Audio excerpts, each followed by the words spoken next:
We changed it to Bhaktivedanta Manor. Much better name, huh? Pigot's Manor, oh my God. So I went in there, and devotees were running around, sweeping, cleaning, taking out garbage, putting up paintings, doing everything. And then one devotee ran up to me, "Can you paint?" "Oh yeah, I guess so." Runs away, comes back with a can of gold paint. He says, "Go paint Prabhupada's Vyasa." So I think, oh, that's a nice service. So there I was, painting Prabhupada's Vyasa with this gold paint. And then I was watching everybody running around, cleaning, taking out the garbage, doing this and that. And I was thinking, I have the nicest service. And then subsequently, Rath Yatra came up, and Prabhupada came for Rath Yatra. So that was the first time I saw Srila Prabhupada. London Rath Yatra, 1973. I wasn't living in the temple at that time, I was living outside. So I came to the Rath Yatra festival at the beginning of the parade, but I must have come late because already it had started. And Prabhupada, at the beginning, he had come and he'd gotten up on the cart, but then after a few minutes, he decided he didn't want to ride on the cart, on the chariot. He decided that he wanted to dance. So he got down with the devotees and he was dancing. And there was a whole ring of devotees surrounding him. The kirtan was led by Ribhatinandan Swami, who was the cousin of Vishnujan Swami, and he was on the cart with a microphone and speakers, loudspeakers, and he was playing mridanga and leading the kirtan. The devotees were playing kartals and dancing on the road. And Prabhupada was dancing also. And you know how it is in Rath Yatra, sometimes you start dancing ahead of the cart. So at one point, Prabhupada looked around and Jagannath's cart was way down there. So he was just dancing, in one place, waiting for the cart, the chariot to catch up. Now the police, they don't like it when you don't move. So one of them came up to one of the devotees, Canadian devotee, I forget his name right now, big tall devotee, said, "Can you please tell your master to keep moving, keep moving." Of course, no one told Prabhupada to keep moving. He just said, "Oh yes, of course."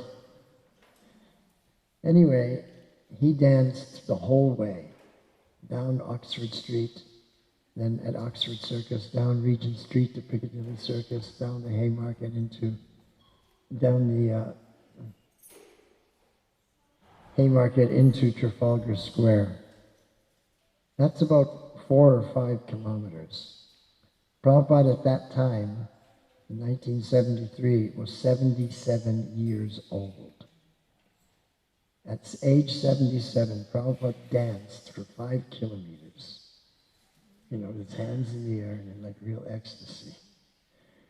And then at the site, at Trafalgar Square, there's all kinds of booths and everything. And that Vyasa that I had painted, I wasn't the only one who painted it, I guess. But I at least painted the gold. Was there on the plinth of Nelson's column. It's a huge column, a big plinth with lions on each corner. So by one lion facing the National Galleries, the National Art Galleries, it's a huge, the most important square in London, the biggest. And it leads to Buckingham Palace. So Prabhupada's Vyasa was right there by one of the lions, and he spoke. I don't know what he spoke, I can't remember what he spoke. But next to him, they were setting up a fire yajna. And then he finished speaking, one couple got married. He wanted to show a Vedic wedding, a Vedic vivaha yajna. So this couple got married. Prabhupada did Svaha, the whole thing. Prabhupada married this couple right in Trafalgar Square. And the chariot was really huge. And the next day, there was a picture of it in Trafalgar Square, and the headline was,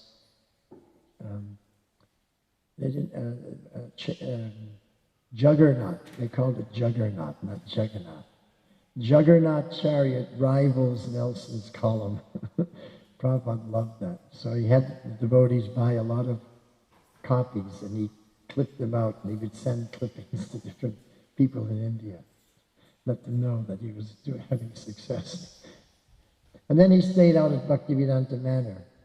There's a famous picture of Prabhupada sitting on the grass with a nice chadar, and he has, in the background there's some trees. That was taken at that time, after the Rath Yatra in Bhaktivedanta Manor. And on these nice sunny days, he used to sit out there, and devotees would come, they'd gather around, and he'd speak. And one of the things Prabhupada said, that when the sun shines, England is a very nice place. When the sun shines. Anyway, those few days that Prabhupada was there, the sun was shining. I remember sitting there and the sun was shining. Then he left, and I didn't see him again until 1975. By that time, I had left London, and I was now in LA. So he came in Los Angeles in February, on Friday, February 9th, to Los Angeles from Honolulu. He was on his world tour, his 1975 world tour. No, his 1975 world tour, yeah, that was it. He came from Honolulu, February 9th, stayed only for 2 days in Los Angeles. So the first day he arrived, Friday, he arrived about noon, so there was no morning class. And then the word spread around the community that there wouldn't be, Prabhupada wouldn't give an evening class, but instead there was going to be a drama by the Vaikuntha Players, which were the top drama troupe in America at the time, all the best actors. So everybody gathered in the temple room, it was packed. And then after the Sandhya Arti, Prabhupada took his place on the Vyasasana. Now, I'll set the scene for you. In Los Angeles temple, the deities were there, but Prabhupada's Vyasasana was on that side, not on this side. And then on this side was a little stage. So in order for the devotees to sit and watch, Prabhupada was behind. So everybody sat there. Prabhupada was, of course he could see really good. He was up on his Vyasasana. And then the play began. So the play was called The Pandavas Retire Timely. It's a chapter from the Bhagavatam, first canto. And the story is that Yudhisthira and Arjuna go to see Krishna. And they're talking about the fact that this war is going to be devastating. Hundreds of thousands of people are going to die. All the husbands of are going to be killed, the soldiers, and the wives are going to be left widows. Not only that, but the young men who will be fighting will all die, and the young ladies won't have anybody to marry. So this was a really difficult situation. So Yudhisthira wanted to, is there any way we can avert this war, solve this problem? So they discussed it with Krishna, and they came up with a plan. So the next scene was the palace of Dhritarashtra, and Krishna, Arjuna, and Yudhisthira arrive to see Duryodhana.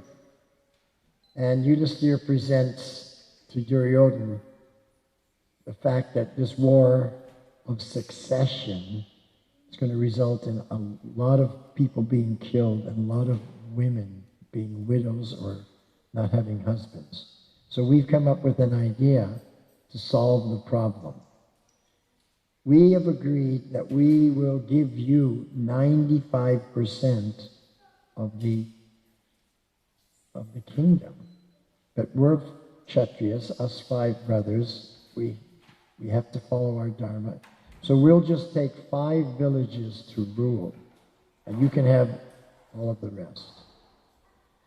So that was the plan they came up with. They thought, this is a good plan. Who wouldn't go for that? You get 95%, you don't have to fight. But Duryodhana took it the wrong way.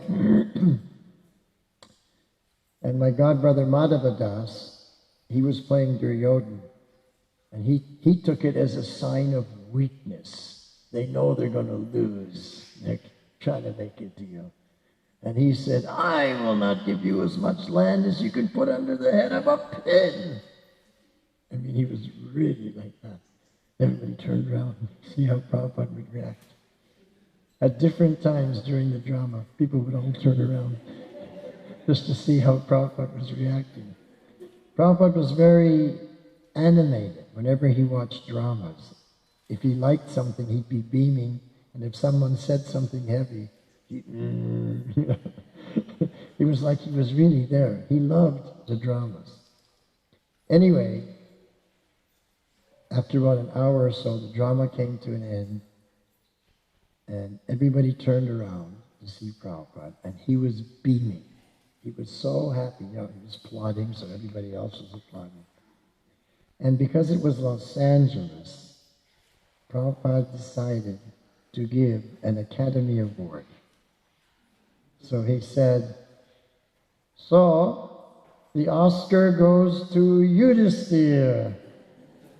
Yudhisthira was played by my godbrother Lokamangala Prabhu, who has since left his body. But he was a brilliant actor. He was one of the best. And to this very day, Lokamangala is the only devotee who ever got an Oscar from Prabhupada. So everybody went, Jai, Haribol. Everybody was so happy, and Prabhupada was beaming. And then gradually Prabhupada's face became more and more grave. And as he became more serious, the room became more and more quiet until Prabhupada was completely grave. Just like this, you know. And the room was so quiet, you could have heard a pin drop. And then everybody was listening, like, wow, what's Prabhupada going to say? So we were all really focused. And this is what Prabhupada said. He said, my Guru Maharaj ordered me to spread the teachings of Sri Chaitanya Mahaprabhu in the English-speaking countries.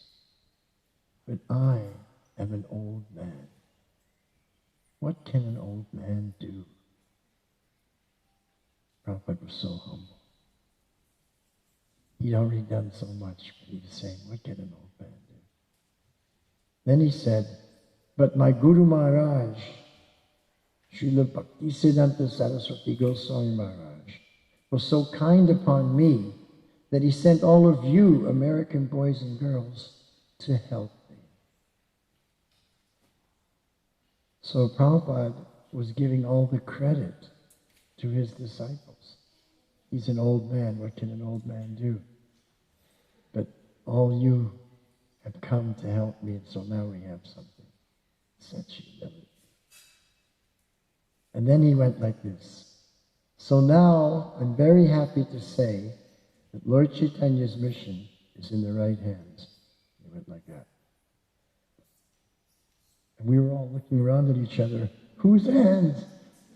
Lord Chaitanya's mission is in whose right hands? We couldn't believe it. I mean, nobody in that room was a devotee for more than 5 or 6 years. And Lord Chaitanya's mission was in the right hands. And my understanding is that Prabhupada was so inspired by that drama that he said, Lord Chaitanya's mission's in the right hands. So inspired. And then he said, if I have any credit, just see, if I have any credit, it is only one thing, that I delivered the teachings of the Parampara as it is, without adding anything, and without taking anything away. Prabhupada said, if he had any credit, that was his only credit. That he delivered the teaching to us as it is, without adding anything, without subtracting anything. And then he gave an example. He said, just like in India, a peon, he used the word peon, gets a letter from the government to take to some person's home. He doesn't open it up, make a few changes or anything. No, he delivers it as it is. So Prabhupada was comparing himself to a peon, just some very insignificant messenger. But actually, he was the Acharya that had fulfilled Lord Chaitanya's a prophecy.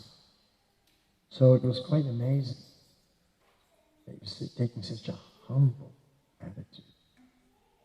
And then he said, because he was saying that Lord Chaitanya's mission was in the right hands, that the American boys and girls, you came to help me, I did nothing, I'm an old man, I'm just a peon. Then he said, the grandfather is more kind to the children than the father. Therefore, my Guru Maharaj, Bhaktisiddhanta Saraswati Thakur, will be more kind to you than he will be to me. So Prabhupada never took any credit. You know that Lord Chaitanya had prophesied, Prithivite jata ache nagaratigram sarvatra prachara hoive mornam, that in every town and village throughout the world, my holy name will be sung. Even in the small village of Auckland, we're chanting his holy name. Because 500 years ago, this was a small village, right? And if we ask anybody today, we say, who fulfilled the prophecy of Lord Chaitanya? If I ask you, who would you say? We would say Srila Prabhupada. But in his books, Srila Prabhupada didn't say that.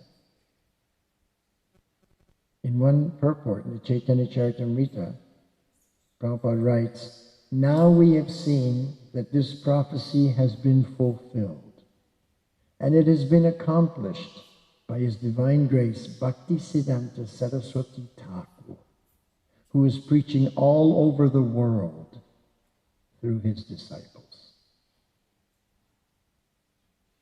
So why did Prabhupada say that?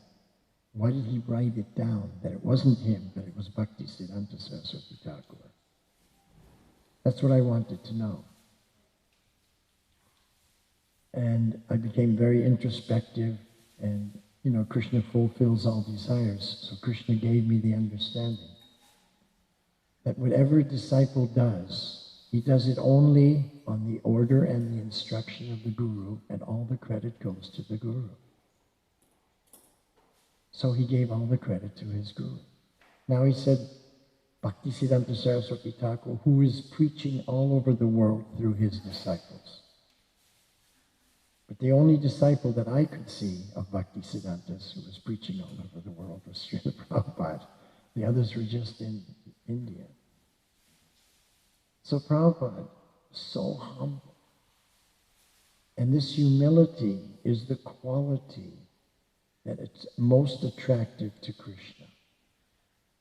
And due to Prabhupada's humility on one hand, and his determination and his qualification, his dedication and his devotion on the other, he was chosen to be that person to fulfill Lord Chaitanya's prophecy. Now it's very interesting to note that at the time of Bhaktisiddhanta Saraswati Thakur, Prabhupada never lived in the temple. He was a grihasta. He had children. He had a business. He would come to the temple after work, and during the arti he would play mridanga because he was the best mridanga player. And then after the arti, they would do bhajans, and Prabhupada would play harmonium and lead the bhajans because he was the best singer. But he was never a sannyasi in the Gaudiya Math. He was never a temple president, never a GBC, never nothing. He was what we call today a congregational member. But that congregational member was chosen by Krishna to become the next acharya to fulfill Lord Chaitanya's mission. Krishna picks who he wants. And although everybody in the Gaudiya Math was shocked, well, he was never part of our inside group, our internal group. He was always the congregation. They had difficulty accepting that. But Krishna picks whoever he wants. And the next acharya, Krishna will pick whoever he wants also. And it may also be another congregational member. Whoever is the most humble and the most dedicated.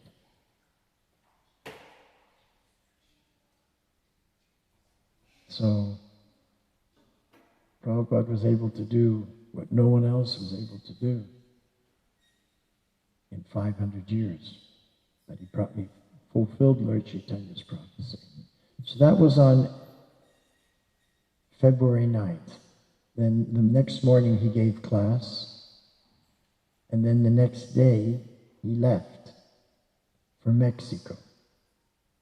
So what happened in Mexico, this was his second time coming to Mexico, February 1975. The first time he came was in 1972. So when the devotees in 1972 had gotten the wrong time for when the train would arrive. So when Prabhupada arrived with his secretary and his assistant, his cook, there was nobody at the airport to meet them. They waited. Finally, someone had a Back to Godhead magazine, so they looked up the address, got a taxi, and drove to the temple. Meanwhile, all the devotees were saying, well, we got to go to the airport now. So while Prabhupada was driving to the temple, they were driving to the airport. So Prabhupada arrives at the temple, and there's nobody there except the pujari. So it was a fiasco in 1972. But what happened was they didn't have his rooms ready at that time. Anyway, they all came back from the airport, and, Prabhupada took everything humorously. So then after his arrival address and everything, they said to Srila Prabhupada, we haven't finished your rooms or anything, but we booked you a very nice room in a very first-class hotel around the corner. So they took him to that hotel, took him up to the rooms. Of course, they took his bags first, put him in the room and everything, and then Prabhupada came, and they said, this is your room, here's the key, Jai Srila Prabhupada, and like that. So Prabhupada went in the room, and the devotees walked down the hall towards the lift. And all of a sudden, Prabhupada comes out of the room, says, take me out of here. The devotees were freaked out. They came running. What is it, Srila Prabhupada? What is the problem? Prabhupada said, look. And they looked in the room. Prabhupada pointed to the wall. On the wall was Jesus on the cross. It's a Catholic country. So in every room, they had Jesus there on the cross. And then Prabhupada said, he's like my guru. How can I look and see him like that? Could you see your mother like that? So Prabhupada wouldn't stay in that room. And years later, we were doing a kirtan event at a Christian place. And I told the people who were running it, I told them that story. And the woman said, I really wished I could have met your spiritual master. She was really impressed. She was really impressed that Prabhupada felt that way, that he couldn't even look because he saw Jesus as a pure devotee, his guru. So now he's coming the second time, in 1975, after he leaves Los Angeles. And so this time, the Mexican devotees are going to make sure there's no mistakes. They're going to have it right. So they arranged with the airport officials in the immigration department that this is a dignitary coming from India. He's huge. And they hired a limousine, drive right up to the tarmac. The Prabhupada would come down the plane and right into the limousine. So he didn't even have to go through immigration or customs or anything. So they had arranged that for him. And one of the devotees, they had 2 or 3 devotees at the airport, with binoculars waiting for the plane to come in.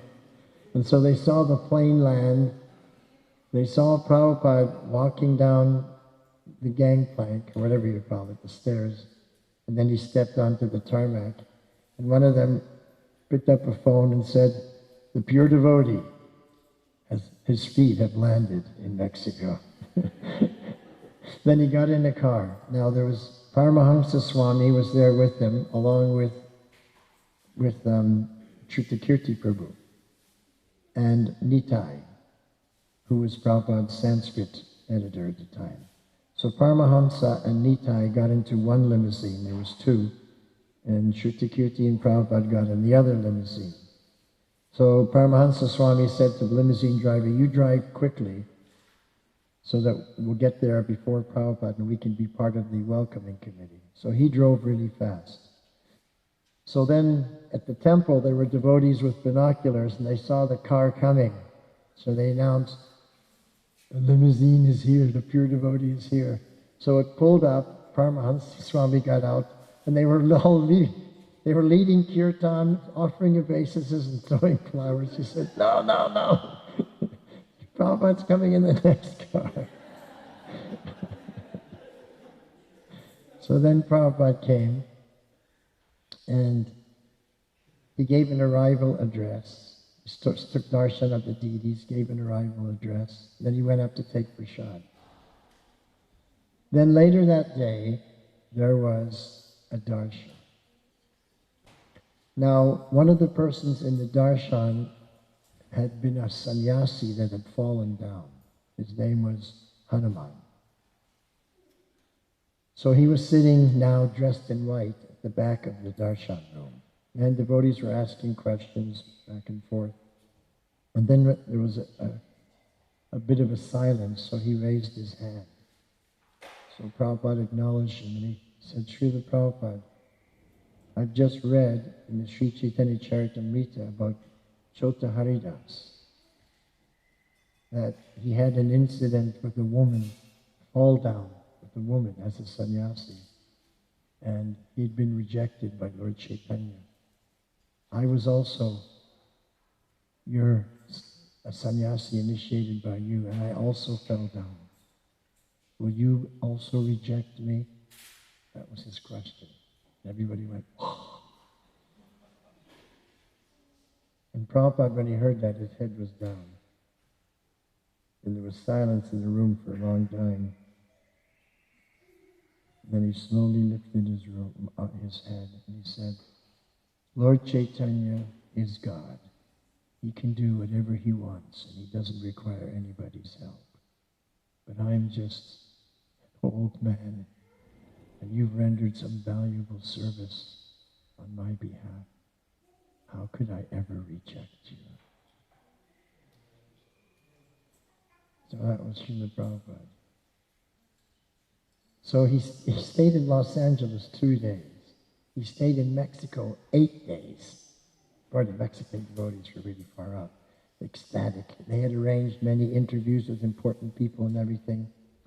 Anyway, so the day came for Prabhupada to leave, and they had hired the same limousine. But the limousine got stuck in traffic. Meanwhile, all the devotees had driven in their cars to be at the airport. because Prabhupada loved to have darshan with his disciples. So he was a little upset now. He's stuck in this traffic jam, and he's not going to be able to have that final darshan at the airport with his disciples, which he liked so much. Anyway, then he said to Shrutakirti that, we have to organize things better. And he said, did you bring prasadam? Shrutakirti said, well, actually, Srila Prabhupada, there was such a big rush and I didn't have time, and he hadn't even brought prasadam. So Prabhupada was really, oh my God. Finally, Shrutakirti told me, he was looking at his watch, oh my God, he was worried they're going to miss the flight. Anyway, finally, he arrives at the airport, and they get into the airport, and they're going to get the flight. And one Indian lady approaches, and she has a bag of prasadam, which she gives to Shrutakirti. Shrutakirti says, oh, thank God. Anyway, they go through everything, and they get on the plane, and the plane takes off. Prabhupada sitting in the window, Shrutakirti in the middle, and Paramahansa Swami on the aisle. And then, once the flight is airborne and the fasten your seatbelt sign was turned off, Prabhupada turned to Shrutakirti and said, let's have some prasad. So he opened it up, and it was puffed rice.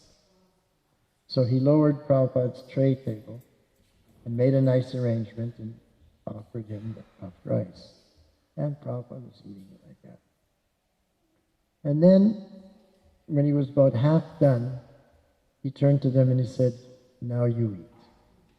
So this was what Shrutakirti always liked the best when he was traveling with Prabhupada. Get the remnants all the time. So he took that and he divided it in two. He had aluminum foil.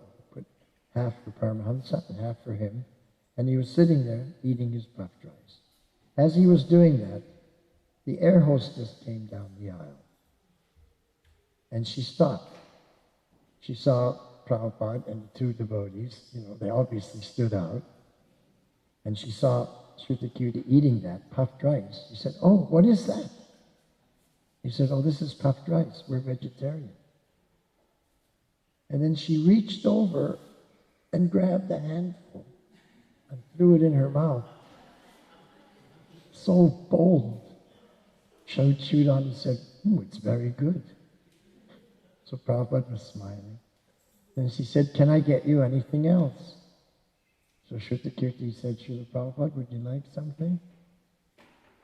Prabhupada said, is there fruit or milk? So Shrutakirti says, he'd like some fruit or hot milk. So she said, let me see what I can do. I'll go to first class. So she left. This was on Air Venezuela, by the way. They were flying to Caracas. So she comes back about 10 minutes later with hot milk and fruit. Prabhupada thanks her. And then they don't see her for the rest of the flight. Then the flight lands in Caracas, and that's the end of that story. Until 10 years later.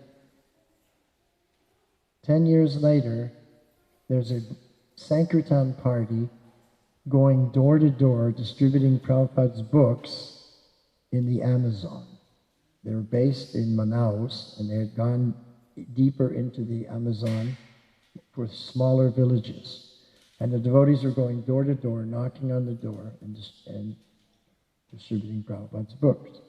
So one brahmachari knocks on one door, and a woman answers it, and he said, makes his pitch. We're going door to door distributing these books. She said, oh, come in. He said, oh, good. Got someone receptive. He walks in, and he looks on the walls, and there's pictures of Krishna everywhere. And then he sees in the corner, there's an altar there, with Gauri deities. He immediately offers his obeisance, gets up, sees there's a picture of Prabhupada there. He says, you're a devotee. Yes. How did you become a devotee here in the middle of the Amazon? She said, well, 10 years ago, I was an air hostess for Air Venezuela. just that moment's association. Sadhu Sangha, Sarva Siddhi, what is it? Sarva Shastri Koi, Lava Matra Sadhu Sangha, Sarva Siddhi Hoi. So just that moment's association with Prabhupada and taking his remnants, she had become a devotee. So that was amazing.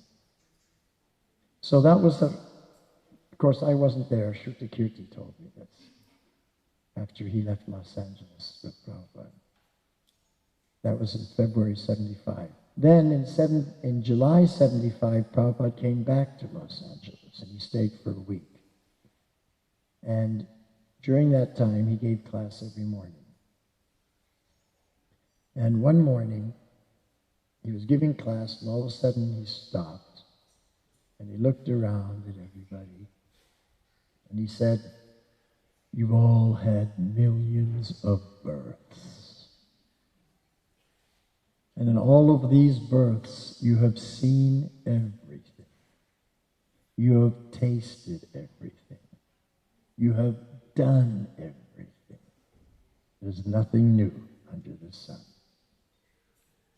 Therefore, why not give this one life to Krishna?" Then he said, "So, finish up your business in the material world." He went like this. "Finish up your business in the material world in this life, go back home, back to Godhead. In this life, go back home, back to Godhead."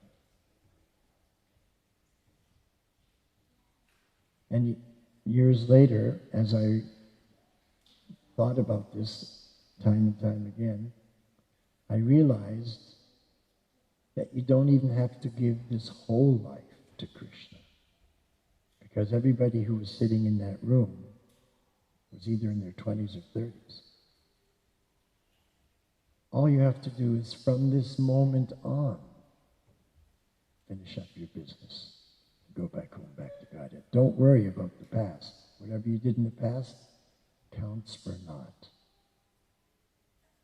So from this moment on, give the rest of this life to Krishna. Finish up your business, material world, and go back home, back to Godhead. And that was Prabhupada's message almost every day. So then, at the end of the class, the last thing he said was, "So, if you follow all my instructions, chanting japa, attending the programs, eating prasadam, going out on Sankirtan, all those instructions, if you follow all my instructions, I guarantee that in this life you go back home, back to Godhead." And when in the Brahmacharya ashram, everyone was talking about this. Wow, Prabhupada just gave a guarantee. What does it mean? One devotee said, "Well, what if we're not 100% pure? What if I still have 10% material desires? So then what happens?" Nobody knew.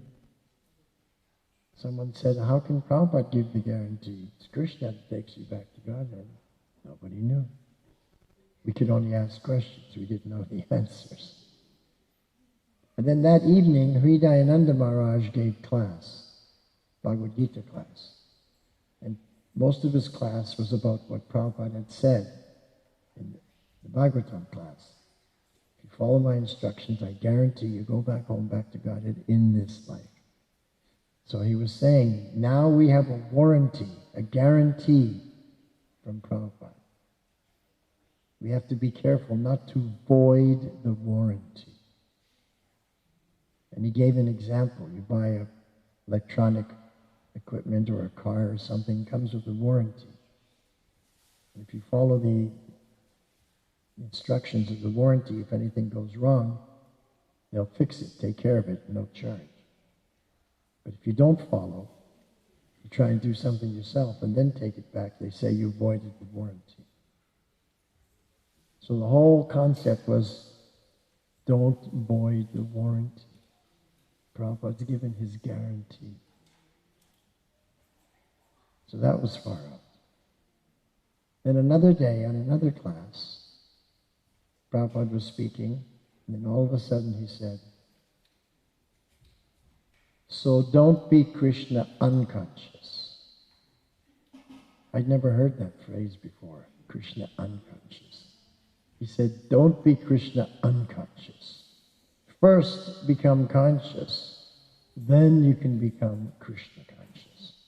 And he was speaking how but we have to be aware of everything that we're doing, that we're dealing with Krishna, we're dealing with the Supreme Lord. And we can't do it in an unconscious way. So don't be Krishna unconscious. First become conscious, then you can become Krishna conscious. And then he said that devotional service means favorable service, favorable Krishna consciousness. And he gave the example of Kamsa. He said Kamsa was also Krishna conscious. He was also always thinking of Krishna, but it was unfavorable. He was thinking to kill him at every moment, how I can kill him. So our service always has to be favorable, favorable to the Lord, favorable to the Guru, favorable to the Vaishnavas, favorable to the conditioned souls, favorable to the animals. It's favorable. Devotional service is favorable, not unfavorable. So that was far out.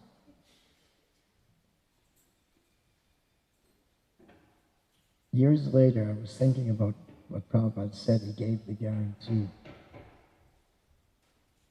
And I became very introspective.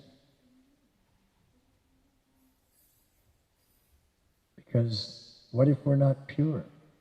How we can go back to Godhead? Why did Prabhupada say that? And I knew that Prabhupada never speculated. Everything he said was authoritative. But I just didn't understand how it would work. So then, because I was so introspective and really wanted to understand that, Krishna directed me to chapter 9, verse 22 in the Bhagavad Gita. Ananyas chintayantu mam yejana paripashate tesham nityabhiyuktanam yogakshemam vahamyaham. I will carry what you lack and preserve what you have. That if we execute this favorable devotional service and follow Prabhupada's instructions, Krishna will carry what we lack. Wow, it was right there in the Gita. Then I was thinking, is this right?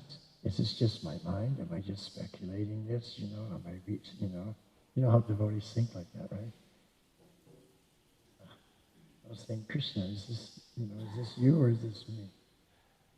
So then I got an inspiration to look at another verse, 1866. Sarvadharman parityaja mamekang sharanam braja. Anyone who surrenders to me, giving up all other engagements, making me number one in their life. Ahang twang sarva papebhyo.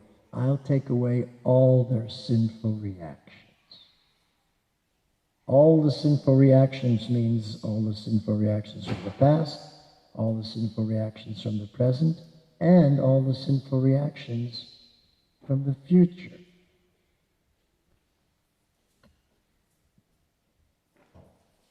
But how does Krishna take away your sinful reactions from the future when you haven't committed them yet?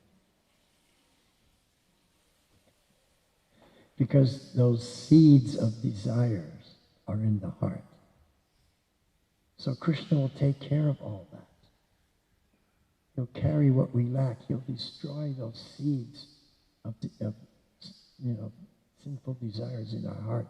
Take away all those sinful reactions from the past, all those negative karmas. Bokshayishyami, and I will deliver you back to my Nitya Lila. Masuchaha, don't worry, don't have any fear. Trust me. So then I understood, wow. Then I was thinking that Krishna must have told Prabhupada to say that. Because another verse, Krishna says, declare it boldly, Arjun, that my devotee shall never perish. Name bhakti pranashyati. So then I had the realization that Krishna must have said to Prabhupada, declare it boldly, Srila Prabhupada.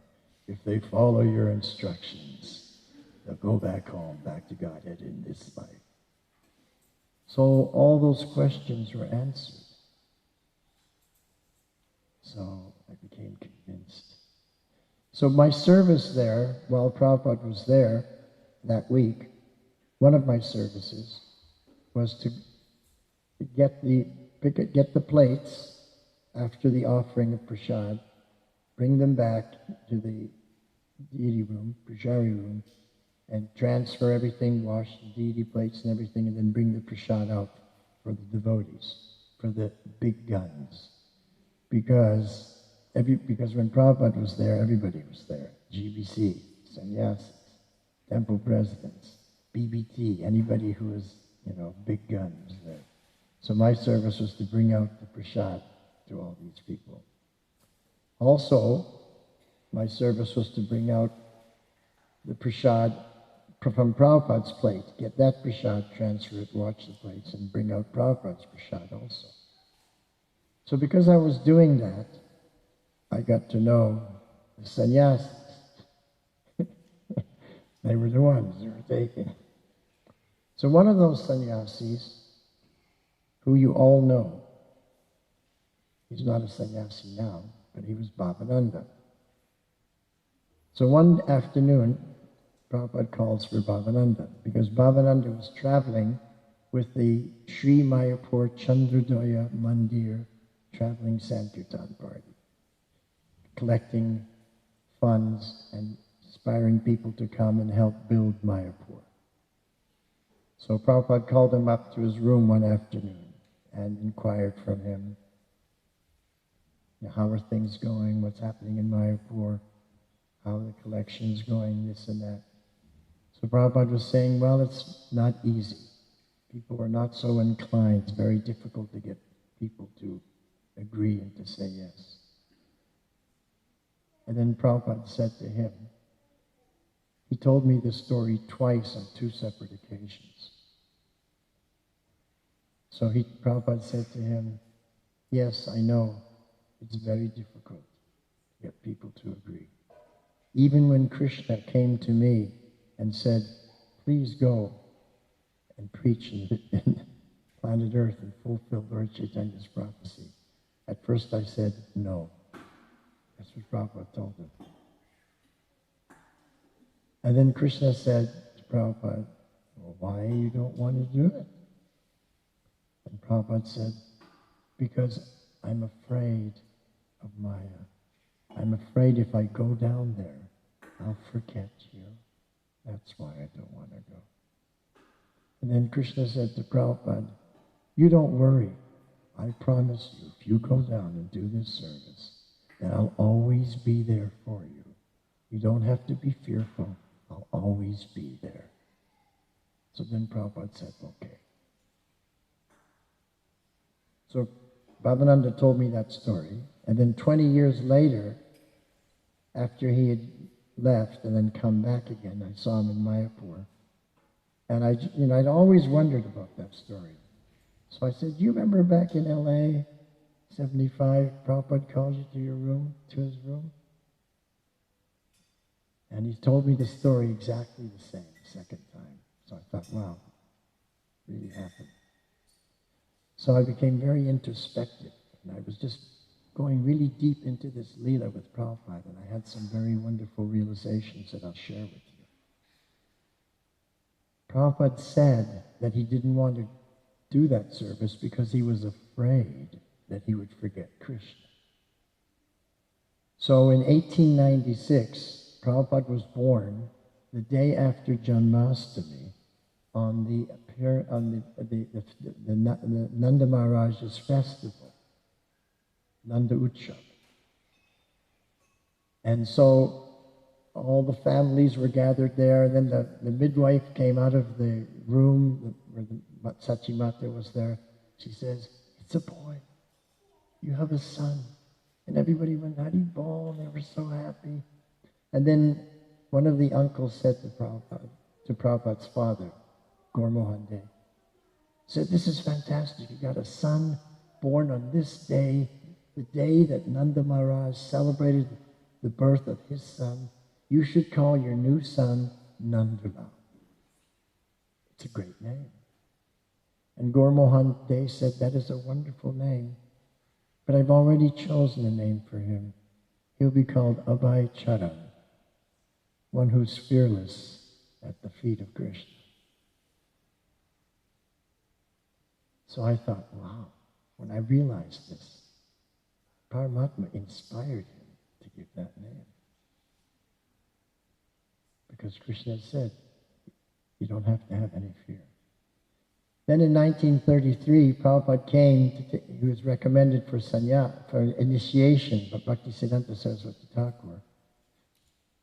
And so when he came forward, Bhaktisiddhanta said, "What is your name?" He said, "My name is Abhay Charan."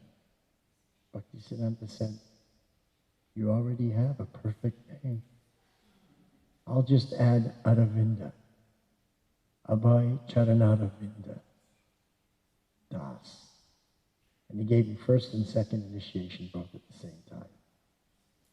So I was thinking, wow. I tied it into what Prabhupada had said, that Krishna had told him. He was fearless because he knew that Krishna was always there, so he had that name. So, anyway, at the end of that week, Prabhupada left, and he drove to the airport. And of course, devotees always would go to the airport to see Prabhupada. So on this time, there was no traffic jam, and we were all at the airport there. Prabhupada was sitting in a chair, we were all sitting on the floor. And the temple president, before we left the temple, he announced to everybody, "Don't anybody try to touch Prabhupada's lotus feet in that airport." He goes real heavy. So we were all sitting there. It was really nice darshan. Prabhupada loved these darshans before leaving on the plane with all the devotees, and the devotees all loved it too. And then all of a sudden on the loudspeaker, passengers on flight such and such, so Prabhupada got up.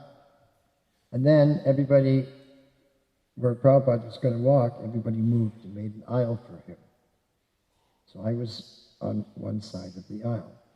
Then Prabhupada started walking, everybody paid their obeisances. Everybody's head was on the floor.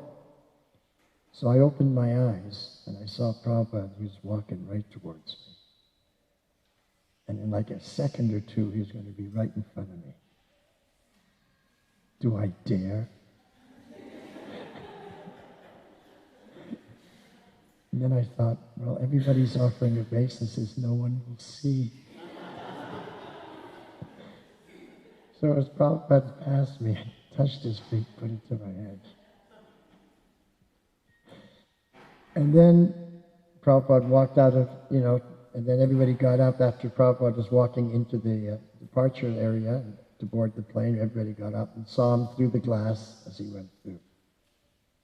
And I was thinking, I got away with it. So then everybody was getting ready to go back to get to the temple in the cars, and the temple president comes running up to me. "I saw that!"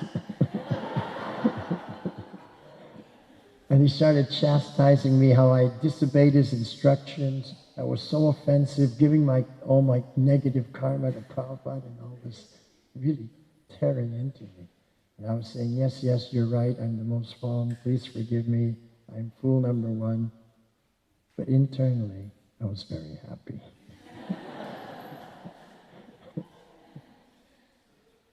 Then Prabhupada, a few weeks later, was in India.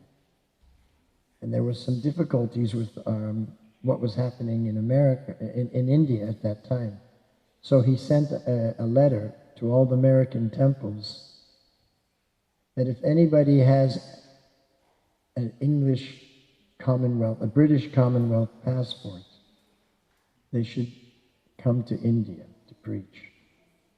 So I was born in London, I traveled with a British passport. So I went to my temple president, Tulsidas Prabhu. Prabhupada wants me to go to India. No temple president likes to lose a man. So he said, well, you should stay here and preach. You need to preach here. I said, but Prabhupada's calling me. So he saw I was pretty insistent. So he said, well, look, why don't you just stay till Gaur Purnima and then go with the devotees in Gaur Purnima? I said, but Prabhupada's calling me now.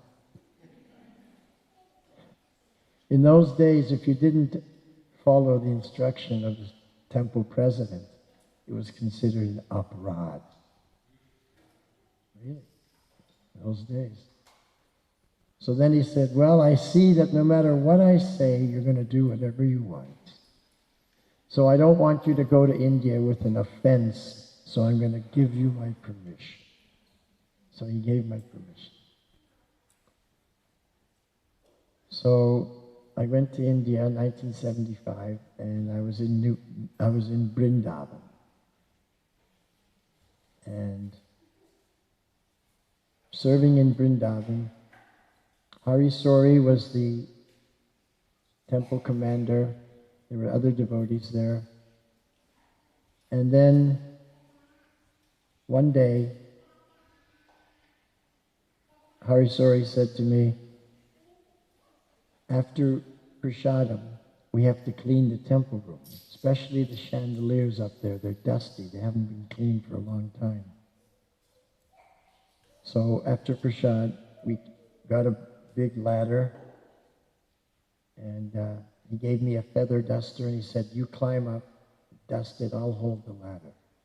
So I climb up there, cleaning the chandeliers up there. And Prabhupada was in Delhi at that time, New Delhi. So then Gopal Krishna, who at that time was Grihastha, he came into the temple room and he looked at us. And he said, Hari Sori, come here. And Hari Sori came back and said, I'm going to Delhi. Prabhupada needs a bodyguard. And there I was. I always used to think, what if he was up there and I was down? Anyway, the next thing I know, a few days later, Prabhupada comes to Vrindavan and Hari Sori is traveling with him. Then not long after that, there was a sannyas initiation. 3 devotees got sannyas. A devotee from France named Prituputra, a devotee from Canada named Sridhar, and a devotee from Bombay named Loknath. So I was there for that sannyas initiation, and the next day, the same day, they were going around for dakshina. We were giving the rupees. Next day, temple president Akshayananda called me into his office. Lokanath was there. And Lokanath wanted that brahmachari assistant to travel with him back to Bombay for preaching purposes. So temple president recommended me. So I was really happy because this is like December now. It was really cold in Vrindavan. So I went to Bombay, and that was the best thing that happened to me, because the next thing that happened is that Prabhupada came to Bombay. So I had more association with Prabhupada. One afternoon, evening I guess you'd say, after the Sunda Arti, Prabhupada came down to give Bhagavad Gita class. And in those days, we didn't have the nice Juhu temple, gorgeous temple we have now. When I came to Bombay, the temple was a shack or a shed with a corrugated tin roof. And there was a big hole in the ground, a huge hole in the ground. That was the foundation, putting in the foundation for the temple. So anyway, Prabhupada came down to give Bhagavad Gita class because some Indian ladies and gentlemen had come. So we were sitting there. And then Prabhupada announced that today, this evening, I'm going to give Bhagavad Gita class in Hindi. So I was thinking, well, I don't understand Hindi. So I was just about ready to get up and leave. And Prabhupada said, but don't leave. Even though you don't understand the language, the sound vibration is purifying. So I stayed. Didn't understand the word, but he said the sound vibration is purifying. Many years later, I thought about this, and I realized that if the sound vibration is purifying when you don't understand the language, how much more purifying is it when you do understand the language? Then, a few days later, Prabhupada had a meeting in the BBT offices. At the back of the building, there was 2 buildings that are no longer there. It's all smashed down. One on the top floor of the other one, of the one on one side was the Brahmachari ashram, and the other side had Prabhupada's quarters on the 2nd floor and BBT offices on the 3rd floor. And he called for a meeting of all the people who were involved in this Bombay project. This was a very important project for him. So not only the devotees who were involved, the GBC, sannyasi, everybody, temple presidents, but also the architects, the engineers, the builders, everybody. And Prabhupada was having a meeting to fire everybody up. So while the meeting was going on, the one lady from the Bungi colony used to come up every day with her broom and her bucket to sweep and clean the offices. So she comes up to the landing. The door was slightly ajar. And she sees Prabhupada sitting there, and everybody's there, and there's a meeting going on. So she couldn't go in.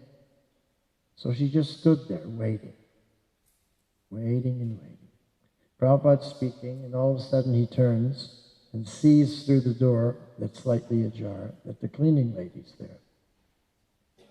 So then he said, now we have to adjourn the meeting. The cleaning lady has come. Everybody has their area of authority. And when the cleaning lady comes to clean, she is the authority. So we have to adjourn. And the Jagat Guru got up. They all left because that cleaning lady was the authority.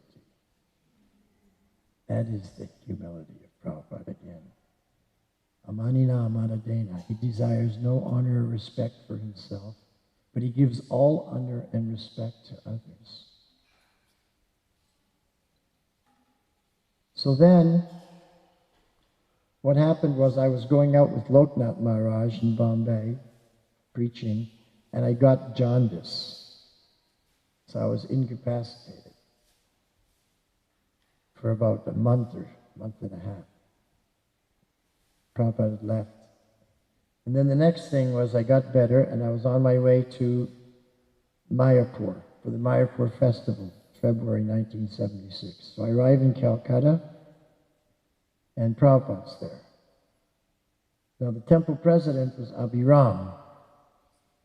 So Abhiram told me this story, that he was preaching to some gentleman who was coming regularly, and he found out, he asked him what he was doing. He said he was a metallurgist. I said, well, what do you do? Well, I'm expert in metals, and alloys, and doing everything, making things. So Abhiram said, well, can you make kartals? I said, oh yeah, I can make kartals. Do you know how to get the best possible sound? Oh yes. You know, it's an alloy of 8 different metals. It has to be hammered in a certain way. So Abhiram said, can you make a beautiful pair of kartals for Prabhupada? So he did. And Abhiram got a nice velvet case and put them in and kept them aside. So the day that I arrived, he told me that I have these kartals. And he'd strung them really nicely. Not the day I arrived, the next day, the next morning, for after Guru Puja. No, it was after the Sandhya Arati. So what he did was, Prabhupada's servant had put his spectacles and Bhagavatam there and Prabhupada's cartels, so that Prabhupada was taking darshan of Radha Govinda deities. So then Abhiram went, took the other cartels out and put these cartels there. Then Prabhupada, after taking darshan and Charnamrita, he came to sit down and picked up the cartels just to sing Jai Radha Madhava. Put him on his finger and hit them like this, and he went, looked down. He obviously liked the sound. So he was playing very enthusiastically and leading. And afterwards he gave class. And then after, I don't remember the class. And then after, when he left, Abhiram brought the other cartels, put them back, took these cartels that Prabhupada played, and now he has these cartels, these amazing cartels that Prabhupada played. So we were all taking prasadam, breakfast prasadam, on the veranda. Anybody been to that Calcutta temple, Albert Road? There's a big, big veranda overlooking the road. So we were all sitting there taking prasad. And I was sitting right near the railing. So we're eating, and I noticed coming down the road were musicians. I'm a musician, so immediately I spot them. One guy was carrying the danga, another guy a harmonium. So they come walking down the road, Albert Road, and they come right near the temple, and they look up and they see all these Western and Indian devotees, shaved up, tilak, dhotis, you know. So immediately they start playing and chanting Hare Krishna.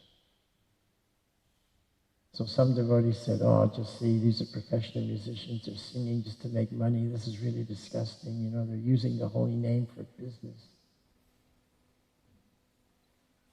Some people said that. I was enjoying it. All of a sudden, out of Prabhupada's room, one devotee walks out, passes us all, goes downstairs, and we see him go out on the road and give some rupees to these musicians. They stop playing, they thank him very much, and then they leave.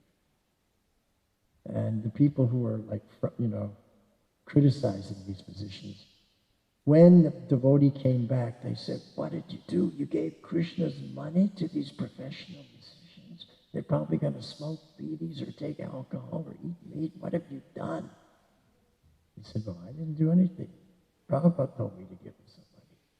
They were shocked. Well, why? Why did he do that? I don't know. Go ask.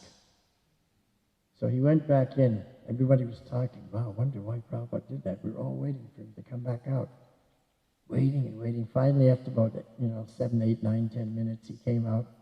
What did Prabhupada say? This is what Prabhupada said. We have enjoyed their music, therefore we are indebted. Pay a few rupees, clear the debt. That's what he said. And I remember telling that story to one Indian Mataji many years later. And she said, my mother taught me the same thing. Anyway, ever since then, because we used to travel in the trains a lot, and in those days they didn't have air-conditioned cars, like the deluxe air-conditioned two-tier like they do nowadays. So people used to walk through the trains singing, for money. So if someone came and I really enjoyed it, and I thought, oh my God, I'm indebted, so I'd always pay a rupee. When I went back to London, you walk in the underground, people are playing there, and if they're really good, you stop and listen. I got to give them a pound. Clear the debt. So then we went to Mayapur. And after the Mayapur festival, Prabhupada went to Vrindavan. Everybody went to Vrindavan. Then Prabhupada came back to Mayapur. So one afternoon, he decides to come out for a walk and survey the grounds. So word spreading, Prabhupada's going for a walk. Like, boom, everybody's there. This was probably March 1976. So Prabhupada's walking around and making comments. and he's walking towards the Prasad pavilion where we used to take Prasad. Where we used to take Prasad is where they do the food for life now. But that's where we used to take Prasad. There was only two buildings.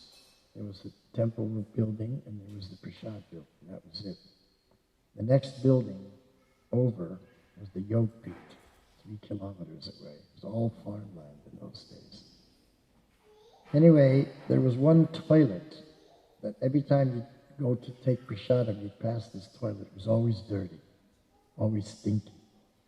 So Prabhupada's walking, all of a sudden, as he's going to the prasadam pavilion, he passes this. He stops and points with his cane. What is this? So Bhavananda was one of the co-leaders along with Jayapataka, so he was there. So he said, oh, no, Srila Prabhupada, that's not our toilet. We don't use that. Only the Bengalis use that. And Prabhupada said, but how you can tolerate? Why you didn't clean it? If you can tolerate this means, this is tamagun. If you can tolerate tamagun, it means you're in harmony with tamagun. Because if you were in sattvagun, you could not tolerate it for one moment. And that was a valuable instruction that I learned there. You're in harmony with certain gunas. You're either in harmony with the sattva-gun or the tamagun or whatever. And if you're in harmony with tamagun, these things don't bother you. But if you're in sattva-gun, you have to have it spotless. You can't tolerate for a moment.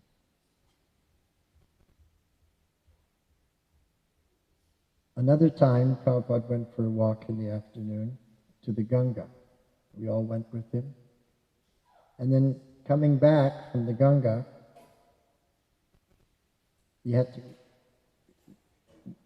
Bhaktisiddhanta Road is elevated, so you have to come up. So Prabhupada grabbed Bhavananda's arm, because he was big, to help, to get some leverage, to come up to the road. So when he did that, when he got onto the road, he threw Bhavananda's arm off like that. Everybody was, whoa. And then Prabhupada said, that's like the Mayavadis. They take a guru and to make advancement. And when they make certain advances, they don't need him anymore because they become God. But in our line, we're always the servant, always respectful. So that was another teaching he gave. Prabhupada was always giving teachings. Then after that, I went on traveling Sankirtan. And so I didn't see Prabhupada again until 1977, August or September. And this time, now he was very ill. He had gone to England to preach, but he couldn't carry on, and he had to fly back, and he flew back into Bombay, and I was in Bombay at the time.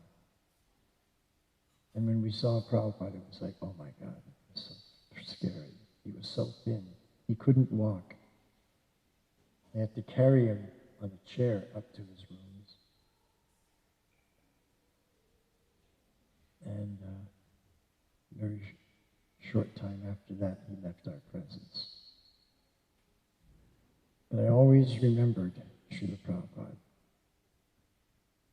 And I always was asking my God brothers and God sisters, what were their memories of Prabhupada? It was very valuable to me. About 1995 or so, I was in Vrindavan, and one of Prabhupada's God brothers was living there, and he was very old. His name was Adi Keshav Das. And Adi Keshav Das was Dr. O.B.L. Kapoor. He was Prabhupada's God brother. So I went to interview him, and for his memories of Srila Prabhupada. So he told me a few stories. He told me that in the early 1930s, he was a research scholar at Allahabad University. And Prabhupada was there in Allahabad, and he had his day's pharmacy. And he used to come in the evenings, play mridanga, lead the kirtans, and then sing on the harmonium. And he said that acquaintanceship turned to friendship, and friendship turned into brotherhood. He said Prabhupada really liked him, probably because I was the only non-Bengali there. But he would come to visit Prabhupada at his pharmacy, sometimes from the university. He was 13 years younger than Prabhupada. So one day he came to the pharmacy, because he would always go there and they would have Krishna Katha. So one day he came to the pharmacy and Prabhupada said, "Oh, I've made this tonic." And he gave him a vial. "You take this tonic. This will be very good for your health." So Dr. Kapoor said, "Thank you very much. I will take this. But why don't you give me the tonic that you're taking?" Prabhupada said, "What tonic is that?" "Oh, you know. It's the tonic of Krishna Prema." So Prabhupada started laughing. He says, "Well, I don't have that tonic, but I do know the recipe." Dr. Kapoor said, "Well, if it's not a secret, can you share that recipe with me?" And Prabhupada said, "Yes. The recipe is Trinadapi Sunichena Taroriva Sahishnana Amanina Manadena Kirtaniya Sadahari, and I shall spread it the whole world over." So for those of you who don't understand, one must become more humble than the grass, more tolerant than the tree, ready to offer all respects to others and not expect any respect in return. In such a state of mind, one can chant the holy name of the Lord constantly. Prabhupada said, "And I shall spread it the whole world over." This was in the 1930s. And Dr. Kapoor told me, at that time when he said that, I was thinking he was just making a casual pronouncement. But now, when I look back, I can see that even then, he was fixed on it. He was dedicated to it. He had a plan. Then he told me, after Bhaktisiddhanta Saraswati Thakur left the planet, he got a position as a professor in Agra University, and he never saw any of his godbrothers for over 30 years. Then one day, he decided that he was getting close to retirement age, so he went to Vrindavan and he bought his place in Vrindavan. He would go to Vrindavan on the weekends. So one weekend he was in Vrindavan and decided to visit Radha Damodar temple for the evening arti. So as he was coming in the front door to the temple, a sannyasi with an American person dressed as a Vaishnava came out the door, and he looked at that sannyasi, and the sannyasi looked at him, and he looked at the sannyasi looked at him, and then he ventured a guess. "Abhay Charan? Dr. Kapoor?" And they embraced each other. He said, "Oh, it was so sweet, the reunion." So Prabhupada sent the American devotee on his own. He took him back to his rooms and brought out all the clippings, all the preaching he had done. This was in 1967. And so that was their reunion. So this verse, Trinadapi Sunichena Tororiva Sahishnana Amanina Manadena Kirtaniya Sadahari, Prabhupada said, I shall spread it the whole world over. So if we look at that verse, Trinadapi Sunichena, more humble than the grass. Prabhupada was so humble. I already gave you some examples of how humble Prabhupada was. I'm going to give you another example. In 1972, Prabhupada was in New York. And many, many people came to take initiation. He was there for about a week. So after that week in New York, Prabhupada went to the airport, and of course all the devotees went to the airport, and they were all sitting in the departure lounge and having a nice darshan with Prabhupada. But it was packed with devotees, because there was devotees from all over the country. So one of the airport personnel came up to Rabindra Swarup and said, "Excuse me, but all of your people are here in the departure lounge. There's no room for any of the passengers who are on this flight. Could you please ask your people to leave?" So Rabindra Swarup said, "Okay, I understand, no problem." So he went around to different people and said, "We got to get up and leave. Passengers need to come in." They would just look at him and just ignore him, just focused on Prabhupada. After some time, he realized, I don't have the Shakti to do this service. There was one sannyasi in those days, his name was Rupanuga Maharaj, and he was very strong. So he thought, only Rupanuga can handle this. So he went over to Rupanuga and whispered in his ear, told him the situation. Rupanuga said, "Don't worry, I'll take care of it." So he was sitting there, he got up on the chair and he said, "Attention all devotees, attention all devotees. The passengers on this flight have to come in to board their flight, so all the devotees now please stand up and leave the departure lounge." And everybody looked at Rupanuga like that. Nobody moved. Only one person got up. And Rupanuga said, "No, Srila Prabhupada, you can stay." Prabhupada was so humble that when he heard the devotees have to leave, get up and leave, he got up to leave. Unbelievable, so humble. Trinadapi Sunichina, more humble than the grass, more tolerant than the tree. This pastime was told to me by Pushta Krishna, who at that time was heading up the South Africa Yatra.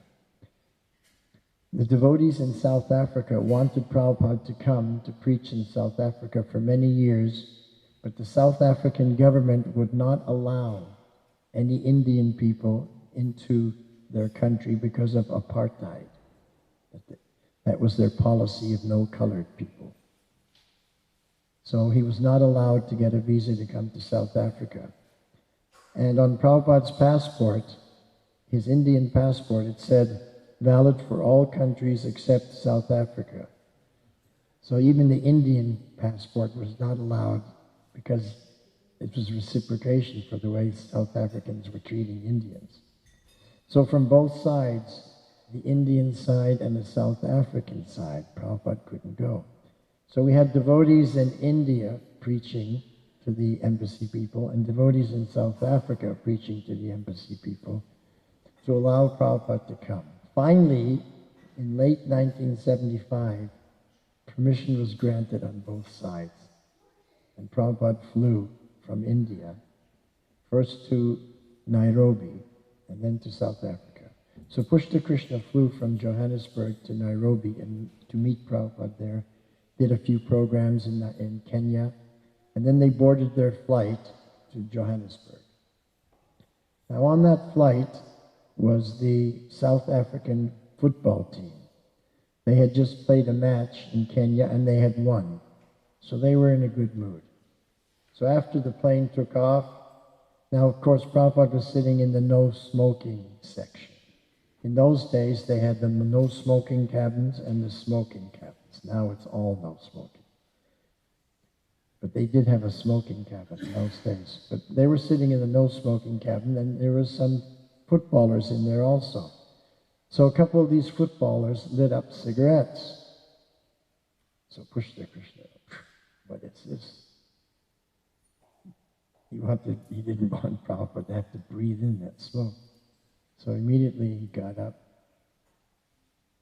No, he didn't get up. He rang for this air hostess. And she came and he said, "Look, this is the non-smoking cabin and they're smoking." She said, "You're right, I'll take care of it." And she asked them to extinguish their cigarettes, which they did.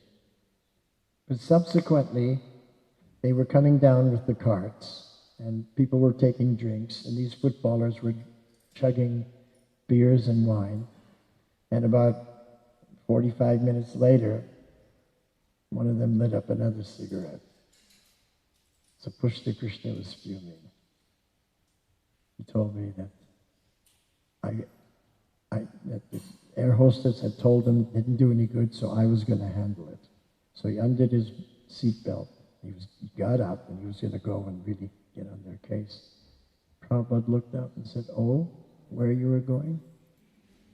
"Well, they're smoking, Srila Prabhupada." "Sit down."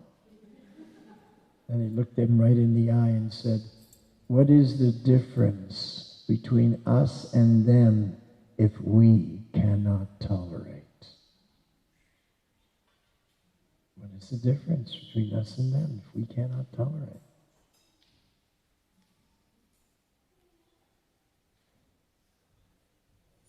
So Prabhupada was so tolerant. He tolerated all our nonsense. Here was a very exalted, cultured, aristocratic, pure devotee of the Lord, dealing with hippies and college dropouts and people who are only interested in meat eating, illicit sex, gambling, and intoxication. And he tolerated it and brought us up to a level of gentleman.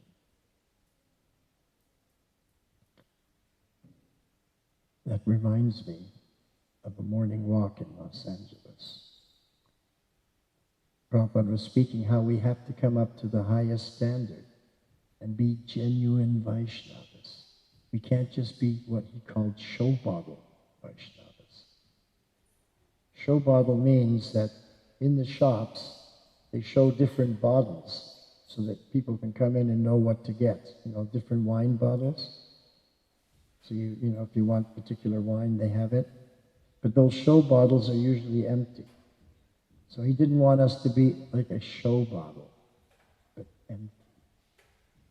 We have to become the genuine Vaishnava. So one devotee asked Srila Prabhupada, "How do we know who is the genuine Vaishnava?" So Prabhupada turned, looked him in the eye and said, "The genuine Vaishnava is a perfect gentleman. He treats everyone with honor and respect. A perfect gentleman." Prabhupada was such a perfect gentleman, and that is the genuine Vaishnava. So, Amanina Amanadena, Prabhupada didn't desire any honor for himself, but wanted to give all honor and respect to others. And I already told you the story of the cleaning lady. So many examples where he gave so much honor and respect to others. Kirtaniya Sadahari, that's why he was able to chant the holy name of the Lord constantly and spread it all over the world. Because he had those qualities in his character. And he wanted us to have those qualities in our character.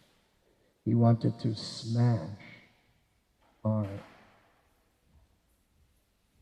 qualities of Maya, the illusory conscious desires and consciousness that we had. Which reminds me of another pastime, a morning walk of Prabhupada. In London, in the winter, it drizzles a lot. And then at night, it goes below freezing, and you wake up in the morning and little puddles of water have frozen. You have little patches of ice. So every morning at 6 o'clock, Prabhupada would get up to go for his morning walk. So he was going for his morning walk this winter morning through the park, and he came across a patch of ice. So he stopped, and with his cane, he smashed that ice. Then he carried on walking. And he came across another patch of ice. Again, he smashed it. During that walk, every time that Prabhupada came across a patch of ice, he would stop and smash it with his cane. So Tamal Krishna at that time was Tamal Krishna Adhikari. He said, Srila Prabhupada, I noticed that every time you come up against some ice, you smash it. Is there a lesson to be learned here? Prabhupada said, yes. He said the natural constitutional position of water is to be soft and warm.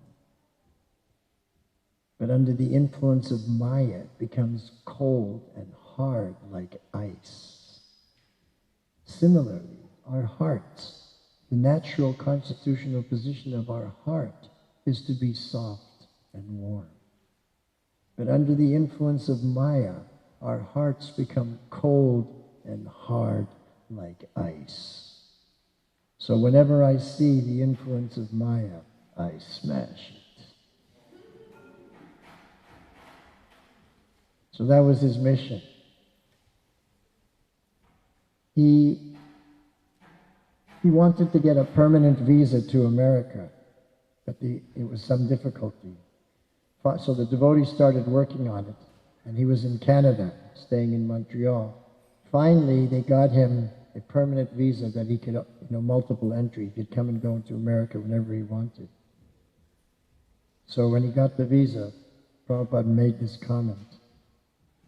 If your government knew what my mission was, my purpose for coming to your country, they would never have given me this visa. Because I'm coming to stop meat eating, intoxication, illicit sex, and gambling. So Prabhupada was able to do that, to bring us to that higher level of giving up these negative activities, these harmful activities, and become perfect ladies and gentlemen. Srila Prabhupada ki jai. Are there any questions? Yes.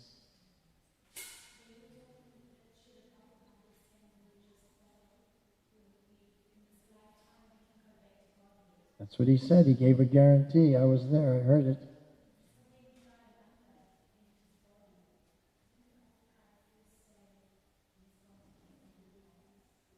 Okay, so let's clarify this. Jayananda left his body. Prabhupada was informed he left his body and he wrote a letter. Right? That's the letter you're referring to?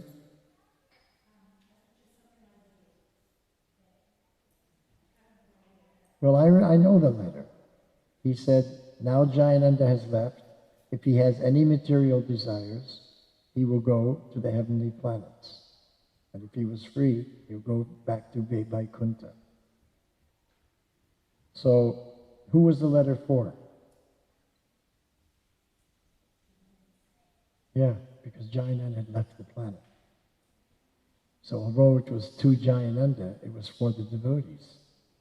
How can you send a letter to someone who's left his body? You understand? So Prabhupada was teaching us, if you have any desires, material desires, you go to the heavenly planets. But then he said, but I'm sure that Jayananda went back home, back to Godhead. So we know that he went back home, back to Godhead. But he was preaching to us, don't have any material desires. Go to the heavenly planets. You won't go back home, back to Godhead. It's clear that the letter wasn't for Jayananda because he'd already left his body. It was for us. He was always making sure that we got the message. He repeated it frequently. So we have a guarantee if we follow his instructions, go back home, back to Godhead in this life, finish up our business in this life. So it's up to us. We're the architect of our own destiny. Because at the end of this life, there's only two possibilities. You go back home, back to Godhead, or you go back to nappies. And you forget everything. Is this girl sleeping? She's your daughter? What's her name? What's her name? Tushti. Hello, Tushti. Haribo. Do you remember your husband from the previous life? You don't. See? You forget everything. So don't take the risk. Follow Prabhupada's instruction. Go back home, back to Godhead in this life. Finish up your business in the material world. Okay? So we'll close it here. Thank you very much. Srila Prabhupada ki jai.